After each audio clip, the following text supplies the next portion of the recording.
Hello, my name is Alex. I'm a 22-year-old who is all things finance nerd, and today I'm going to be walking through my own personal budget, talking about how I allocate my paychecks, how I think through my budget when it comes to balancing my life and my priorities, and maybe bringing away some quick tips that you could use in your own.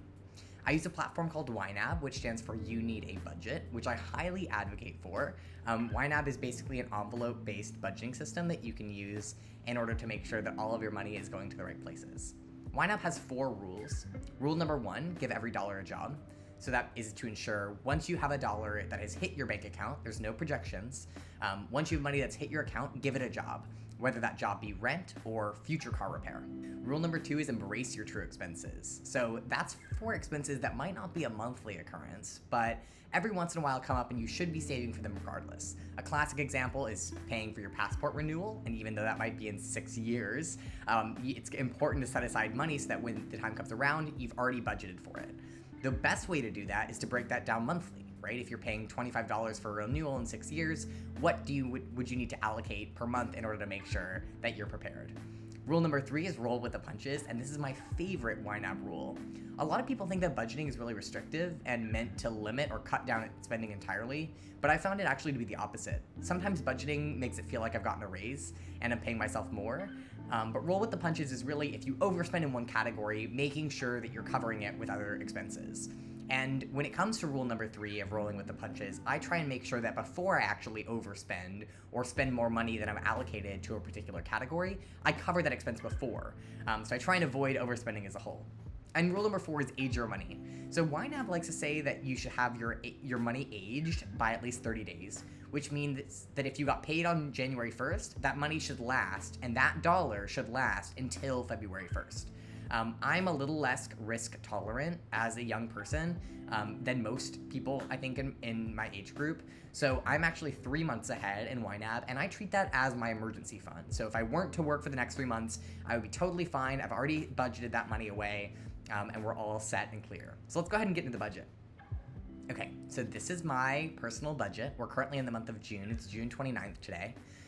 And just to give a little context of where I'm at too, I am currently living in California doing a 3-month-long internship, and that means that my income is highly inflated throughout the summer compared to what it is during the school year. During the school year, I run a few side hustles, I work as well for my technology department at my university, and so my income is highly, highly saturated right now over the summer where I'm being paid much more, but that's why you have this California taxes at the top. That's why that is actually visible over there. So I've also got federal taxes up here, so I budget based off of my gross income. That allows me to just be a little more prepared when it comes to tax season because I have all of these different side hustles happening. I want to make sure that I'm totally squared away in my mix of W-2 versus 1099 income. And this is my month ahead category. So right now, I've set targets to be $5,400 for the month of September. And it's currently June, right? So this goes back to that 3-month ahead mentality. So I'm 78% funded for all the month of September. And I want to talk through these 3 different categories. So this is a philosophy that's brought over by Ramit Sethi, who is an incredible influencer and personality when it comes to personal finance. And he talks about 4 different categories of your budget. So your first is fixed costs. That's things like rent, bills, things that you can kind of expect to pay every month. And this is the one that's hardest to scale down. Once you've committed to paying for something every month, it's a lot harder to decide, I'm actually no longer gonna pay for daycare. Well, that's a big shift, right? So he recommends that you keep your fixed cost to 50 to 60% of your income. As you can tell, I'm at 22% right now, which is awesome and sounds great. This also means that when it comes to investing, which I'm at 39% right now, I can inflate that number and send that number higher because I'm lowering my fixed costs as a whole. So that's where that money is coming from, that 39%. That's just investing. That's both in my Roth IRA and in taxable brokerage account. I don't currently have access to a 401k, but definitely maxing out the Roth IRA and investing as much money as I can as a young person. I also do quite a bit of savings. This is 16% savings outside of this investing, and that's for things like true expenses that we'll talk through later, and guilt-free spending. So this is my fun spending, whatever it might be. Again, as a college kid, I've actually found it really hard to spend money. I think that my mentality around money has always been a scarcity mindset, and so I'm trying to actually get this up to 25% and make sure that I'm enjoying the money that I earn rather than just saving and investing it all away. So then I've got these overflow focus categories. So if I happen to hit over, and this should actually say September, but if I actually get over that amount, I have different priorities for that money. So that money will go half into future investing. So next year, again, as a college student, I don't really know where I'll be working. I don't know how much money I will be making, but I do still want to be able to invest, at least maxing out my Roth IRA. So I've set some money aside for future investing just to be able to cover that uncertainty. And I'm also trying to build up, separate from my 3 months ahead, what I'm calling a job loss fund. So because I'm going to be a new grad and balancing all of those elements, I want to make sure that I have some money set aside for, whatever may happen, of having a separate fund that is related to job loss. Again, this is definitely overkill, which is why I haven't funded it until now. But I'm slowly making progress towards this goal. I've got this 526 sitting here that will hopefully work in my favor. So here are my living expenses. So this is my catch-all rent category. So I've got Santa Monica rent, which is where I'm currently living, and I live pretty cheaply right now because I've got 2 roommates who are incredible, and again, I'm only staying here 3 months, so I'm only paying for a very small amount when it comes to rent, which again helps me keep my fixed costs very low. I've realized for me that I don't really care about living in the fancy apartment complex or a super luxurious stay. For me, it's more about just having a place I can call home base. I'm really a homebody when it comes at the end of the day, so I think that it's more about having a place that I can get comfy and cozy rather than having a ton of amenities. And even when I'm in school, as you can see, my school year rent is only about $700. So that amount is also very, very low compared to my projected income. So I'm very grateful for that. But it means that I can spend and allocate money on other things. So yeah, rent, groceries I was doing $100 a week, but I realized I always have extra money in this category. So I'm trying to hone in my grocery budget, which is a common gripe among YNABers. Now I'm setting $60 aside a week. That's been pretty okay, but again, I'm still way overfunded.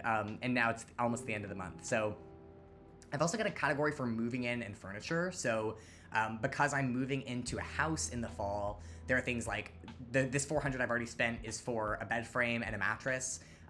And a lot of the furniture within the house is actually provided, but a lot of furniture when it comes to my room might not be. So things like a dresser, elements like that, I'm saving up for up to $1,000. I feel like that might still be overkill, but the other thing that I found is when I set my targets higher than what I actually spend, I feel a lot of dopamine after that. I feel like I really got rewarded based on that sacrifice, and I'm able to reallocate that money to my overflow focus, and in this case, this job loss category. School year rent, again, mentioned very, very low. I'm living with another 4 people, so we make it work, and I love hanging out with all of them. So I feel very happy about this number as a whole. And when it comes to university housing as well, universities try and trick you into like, oh, you're getting housing through us, so it's going to be cheaper. And I ran through the numbers, and that wasn't really the case, I found. So I think that this number I feel really, really happy about and excited to spend it with friends. Utilities, again, we're still figuring this out because we are currently subleasing that space. So I don't really know how much I should be setting aside, but I do like the idea of having a bit of a buffer while I'm making more income now so that I can feel like I'm not crunched around for utilities in the fall. Household consumables, there's anything like paper towels, toilet paper, anything household related that we can't really figure out where it goes. Housing costs. So this, what did I spend on this? I spent, this is for things like Ziploc bags, or it really should go in consumables. Housing costs, I consider things like, ant spray or something where it has to do more of like a household fixture category. I don't have a home right now, so I'm not really paying for appliances or anything like that, but that's where I see this category going. And I also have laundry. So during the summer, I'm paying for my own laundry here within our complex, but also during the school year, this might be where detergent and things like that go. I'll also mention this $500 notation that I've made next to the housing cost category. I am dealing with a lot of overflow, which is like, I know, first world problem. But I also know that I'm going to be making drastically less income when it comes to the fall, because I'm also a student full time. So I'm trying to think about where I want to build in buffer for myself. So a lot of these categories you'll see like auto maintenance has 3,000 next to it. Like I would like in an ideal world for at any time to have $3,000 sitting in an auto maintenance category, so I no longer have to fund it. Like at that point, there's no point in adding extra money to it. I feel really good about that number. If it's anything more than that, I can roll with the punches from other categories. So I put $100 away every month for auto maintenance. My car is relatively new. and I'm hoping it will last me another 10 or 15 years, but it's always good to have maintenance aside. And it also reminds me also that there are things I can take out of this fund. So if I feel like there is an issue with my car, I don't really feel guilty about going to get it checked out because I know I have some money stashed away. Transportation and parking. One of the benefits of living in a city like LA is that you pay for parking in most places that you go to. So this cost has actually gone up. Usually I was setting another $10 aside every month, but I've actually spent $33 this month just because I'm living in LA, and that's still a cost I'm adjusting to. Same thing with gas. So I, while in North Carolina, was able to get away with only spending $50 a month for gas. But as you can see, this month I've spent $95 on gas, and my work commute is only about 5 or 6 minutes. So it's more about just going out to other areas of California to be able to see some friends. Along with my general auto maintenance category, I have my 20,000 miles maintenance on my car coming up, and I can actually give myself a little mini reminder of when I need to do that. And last time I spent about $400, so I said, oh, screw it, I'm just gonna say up to $500. And so really, I'm only paying $21 a month for this maintenance in particular. So it actually feels very cheap, even though that money is going to grow quite drastically once it gets there. Tickets and fees. I did get my first speeding ticket this year, and I was always the person who was saying, I'm never gonna get a speeding ticket, and it happened to me, and that's okay. I'm not trying to be too hard on myself about it. It's part of being an adult, but I'm setting a bunch of money aside just in case there are other fees related to it, and I also like the idea of this sitting there and having a balance so that I'm prepared for tickets and fees, whether it comes to tolls or registration fees, things like that. I'm also shipping my car back and forth from Los Angeles to North Carolina. So this is my catch-all category for shipment, along with the money that I've set aside for shipping my car back. I don't think it will be this much. I think it will be more like $800 or $1,000. I don't know why I settled on this number in particular, but that's just a category for that. New tires, again, another car maintenance that I would consider a fixed cost. Like, this is something I know I will be doing at a particular date, and so I try as much as possible, rather than my catch-all sinking fund for auto maintenance, I have a separate category that's about $20 a month for tires, along with this brand new car category. So again, as I mentioned, my car is still not even at 20,000 miles, so I think I've got a lot of bandwidth when it comes to my car. But on the other hand, I will need to buy a new car eventually. And my goal for my young adulthood is to really avoid debt as much as possible. So if there is a world where I can buy a used car in cash and have someone else take the 30% depreciation for me, that is really inspiring to me. So I've gone ahead and set this new car category where I'm setting a bunch of money aside every month. And you'll notice my full transportation costs, my full transportation costs that are about $530, and this is a lot. Like, in the school year, I'm only making around $2,000 a month, and so this is going to come drastically down after the summer. But for now, while I can sustain it, I figure, look, transportation is an area that I feel like I need to transport myself around places, and if this number is anywhere near $1,000 by the time I hit the fall, I can way cut down both what I'm saving for this and maybe move some of that to my new car. We'll see what that looks like, and even bringing down this target from 20,000, which is quite ambitious, we'll see what that looks like. This is my subscriptions category. I have a love-hate relationship with this category group because I feel like people always say, like, oh, you should cut your subscriptions and that will save you so much money, and that's true.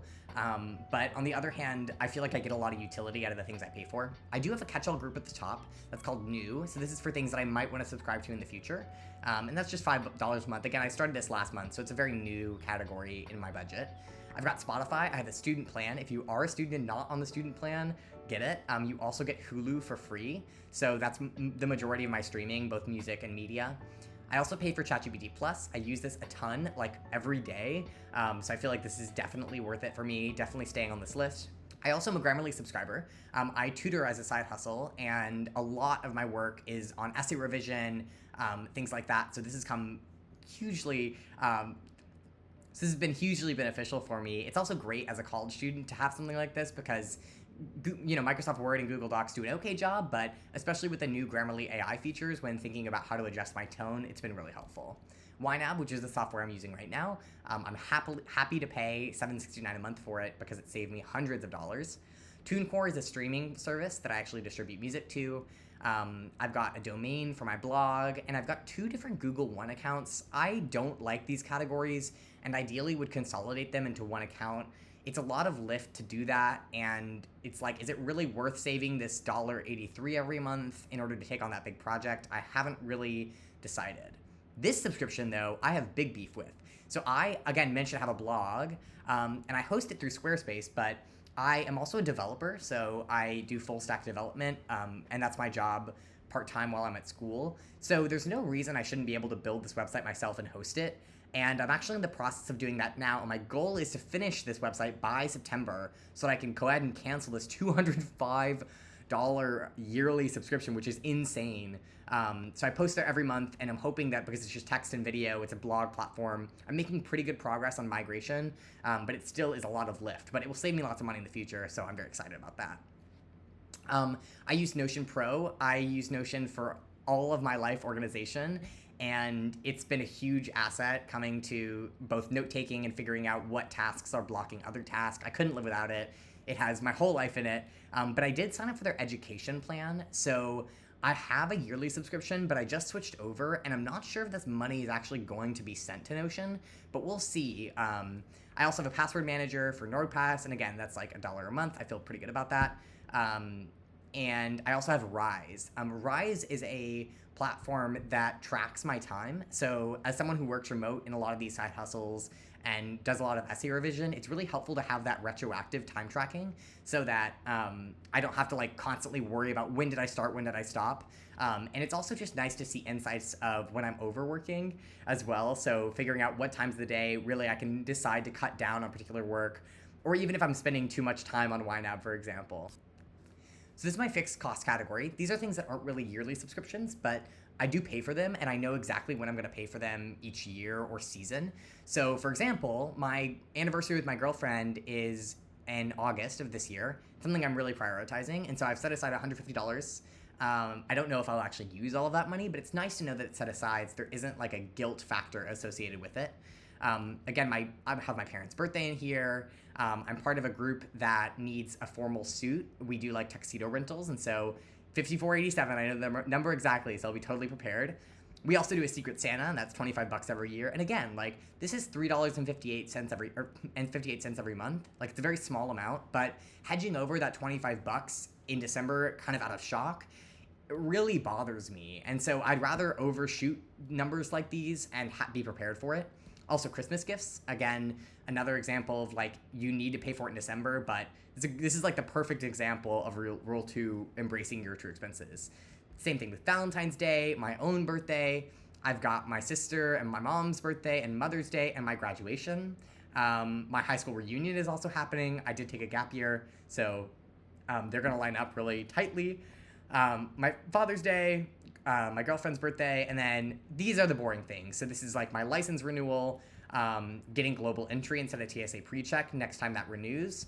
I've got a reunion as well in 2028 and in 2031. So again, these dates are really far out, but the nice thing about planning this far ahead is like putting aside a few bucks doesn't really impact my quality of life. And more importantly, it kind of reminds me that these things are coming up the pipeline. I'm definitely a type A personality, and thinking through priorities like this, regardless of whether they're now or in 2031, really helps me organize my life and my priorities. So next up is the medical category. So I've got a general catch-all medical category. Again, I'd like this one day to just sit at $5,000. Nice thing about being young is I have very few medical expenses, and I am still on my parents' insurance. So that does take a lot of the weight off when it comes to compensating for these medical costs. But I put $50 aside every month. I am going to need new glasses eventually. I haven't done a lot of math on this, but I'm setting some money aside. I think my insurance will cover it, but you never know. And I also have some medication I need to pay for every month, and I set aside about $10 for that. Sometimes it's $6, sometimes it's $15. It kind of just depends. I have a reimbursement category, so this is for money that I send out to people that I know I'm going to be paid back for. I found that this is an easier way to do it as far as the reporting, because sometimes it gets really skewed of like, oh, you made $100 in eating out. It's like, that's not really what happened. I spent 180, 80 was my share, and the other 100 was paid out by friends. So that's kind of where this category falls into. I've also got a category for tech gadgets and APIs. An API is basically service that you can use in order to get data from different platforms. So Again, as a tech nerd, I'm constantly like finding little gadgets and stuff that I'd like to collect over time. So just setting aside about $15 a month for that. And I just started this category this month actually. As a student, I buy a lot of things like textbooks and pens and notebooks, and that's where this category comes into play, education and supplies. I do love this category. I also have a gifts category. So just like above where I have all of these birthdays and gifts, I do have a separate category that I use as well. And I think this month I consolidate the category, so once it's done, I can delete it and merge it into this category. So that way I have a view of all the gifts that I bought this whole year, so that next year I can get an even better assessment of what that looks like. I do have an entertainment category, and as you can see, it's snoozed, which likely means I rolled with the punches on this category to cover another cost. But again, this is sitting at $56. I don't really feel the need to put aside the whole $20, so that's why that category is snoozed. Speaking of true expenses, I will need a new laptop eventually, and I will need a new phone eventually, so I'm just setting aside money for that now, along with the general tech replacements category. This came into play when I lost my AirPods and got a new pair off of Facebook Marketplace for way cheaper than I thought I could get AirPods, but this category has been awesome. And I also have a travel category for back and forth. So this isn't travel that's like vacation travel, but more of like it's going and seeing family, going back and forth to internship versus school, things like that. So $50 a month for that. This is my favorite and least favorite category. So this is my investments category. I am very aggressive in my investing strategy. I invest about 50% of my net income and about 23% of gross. I have to remember that number. But I find investing really fulfilling. I think that I get a lot of satisfaction in seeing my money work for me rather than working for every dollar. And I am really prioritizing it this year of investing 50% of my net income and seeing how that feels. I'm not committed to it. I'm not trying to fire, but I do like the idea of by the time I'm 40, being able to work for a company that I am passionate about without necessarily being turned off by the amount of salary that they're offering me, feeling like I've got my bases covered. So I have a bunch of different categories, right? This is my general investments 2024 category. And then I have my Roth IRA that I'm trying to finish by December of this year. I'm also trying to match my Roth contribution with a taxable brokerage. And then these are my stretch categories. So stretching to 30% of my net, 35, 45, and 50% of net. And I've got these all automated, which is why at this point, this is the threshold where I feel like I might not get there every month. So just a reminder that I need to edit these automated investments if I'm not going to fund this category. Here are my quality of life categories. So this is for this channel and this initiative that I'm starting. I haven't quite figured out if this plays into my budget yet, but it is here. College party fees. Again, as a college student, you're paying in random Ubers or random cover fees. I do have a giving category, and I'm trying to up this as well. But I do think that like learning to be generous early on is a muscle that you build. And it's not like when you get rich, you suddenly learn how to give away money. It's more of like, if you do it now, you will also scale it with your income and your wealth. So that's an initiative of mine. I still haven't found the most rewarding ways to give. I think that often it's like you hear a message from a friend and they're asking for something to fund for their family. And I always find that very fulfilling, but I don't find the general like giving to a random charity just because I don't see the outcome of it. So it's a lot harder to know that I'm actually impacting something. I've got a grooming category, this thing for like shampoo, razors, things like that. I also have a haircut category, and I love getting my haircut every single month. So I make sure this category is funded so I have the ability to do that. I also have a general partnership fund. So this is for when me and my partner want to go do something, or I want to surprise them midway through the year with just a little treat or going on an adventure. Maybe even a more expensive date night could come out of this category. So this is just money I'm setting aside because I really care about them and want to make sure that I'm prioritizing that within my budget.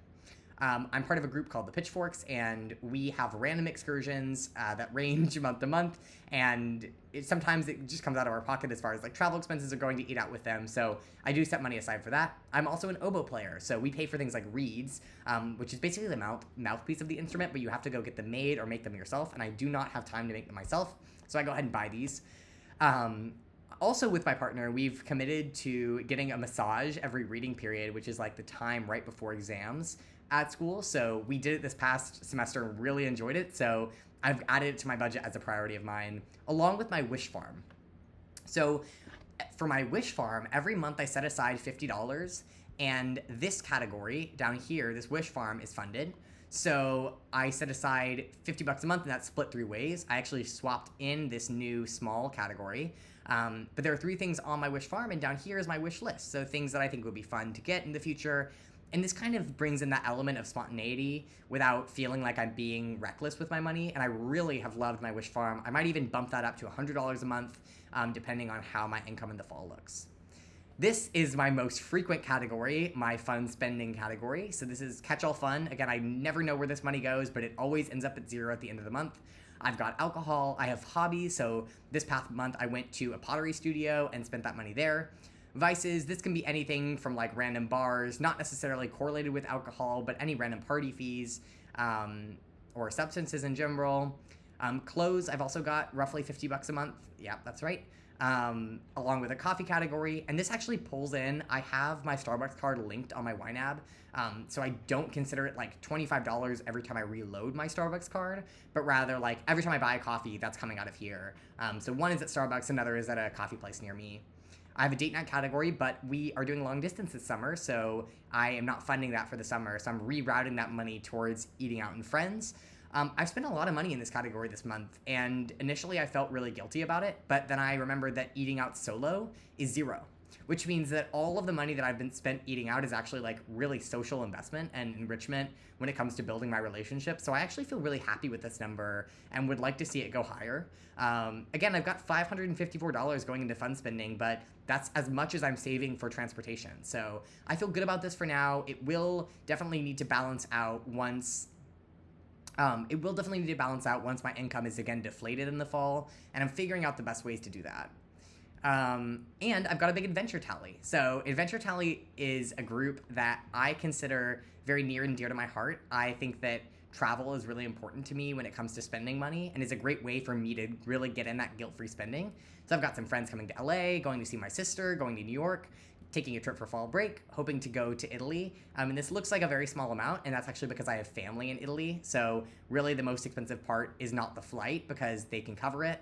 And again, it's like this liminal space of being a college student where some stuff is covered and some stuff isn't. But this is my fun money essentially for that trip. Got a spring break trip and beach week, senior summer, hoping to go to Mexico with my cousin, would love to go to Rome. Spontaneous trips, eventually I would like to be 3,000. And this category group, post-college, I never know what to do with it. So as mentioned, I'm graduating this May, and that means I've got 1 school year left, and expenses look a lot different when you get out of college. So I've got a moving category. I don't know how much it costs to move. I don't know where I will be moving to. So I'm just setting aside, hoping to have $1,000 in here. I'm also hoping to get top surgery, which is very expensive. And again, right now I'm at 2032, which is pretty far, and I would like that for that date to be brought closer. But I'm thinking after I finish my job loss fund up here in my overflow focus, I'd like to bring top surgery up here and see how far I can get on that goal. I'd like to cut that in half if possible, but we'll see what that looks like. I know there are also lots of funds that can be tapped into for funding something like top surgery, but we'll just see. First apartment, so this is like first month's rent, security deposit. I don't know where I will be living again. And also affiliated with my transition is my name change. So I also have, again, my future car shipment of once I graduate. I think my parents will cover this, which is why I've listed parental unit here and haven't put a target on it. And I've got a down payment category that I've put 0 money into. I don't even know where I want to live. I should not be thinking about a house right now. But yeah, that's my budget. I've got some random wish list things on here. I have 2 credit cards, and that feels plenty for me right now. I think I will probably add a 3rd and kind of coast on that for a while. Again, I'm very risk averse when it comes to debt, and so the idea of adding a bunch of categories is really scary to me, or a bunch of payments really is really scary to me. And the nice thing about YNAB is that they actually treat credit cards like debit cards. So when you spend money out of a category on a credit card, it just takes that money and moves it into this credit card payments category. So for example, I spent $50. Oh wait, hang on, let's get a better example. Like $44 have been moved into this because I've spent money on my subscriptions or whatnot, and it just moves into this category for me. So I never have to worry about spending more than I make. It's really that all the money that's budgeted within these categories is being moved to the credit card envelope per se. So yeah, really my focus right now is making sure that I can fund September. I don't think I'll quite make it by the end of the month, but I think I'll get pretty close. And I'm paid weekly from my main job, and my secondary job I'm paid every other week, and for my side hustles I'm paid ad hoc. So it really just looks like what what that balance looks like. Again, the 3 months ahead is really just in place of an emergency fund. There's not really, I don't like the idea of having like a catch-all in that sense, but yeah, that's my budget. We have a deep relationship. I love budgeting because it makes me feel like I have a lot of control over my money. And if you've never budgeted before, I highly recommend YNAB. I hope you can take this as inspiration for setting up your categories in whatever way makes sense to you. And again, like you do not need to include taxes and things like that on or even your gross income in your budget if that doesn't make sense for you. But I just do it because I have a ton of different income streams and it's hard to keep track of. But I hope this has been helpful, and excited to do more budget walkthroughs as I really distribute this money and adjust targets.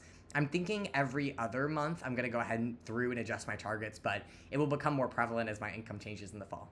Thanks for watching.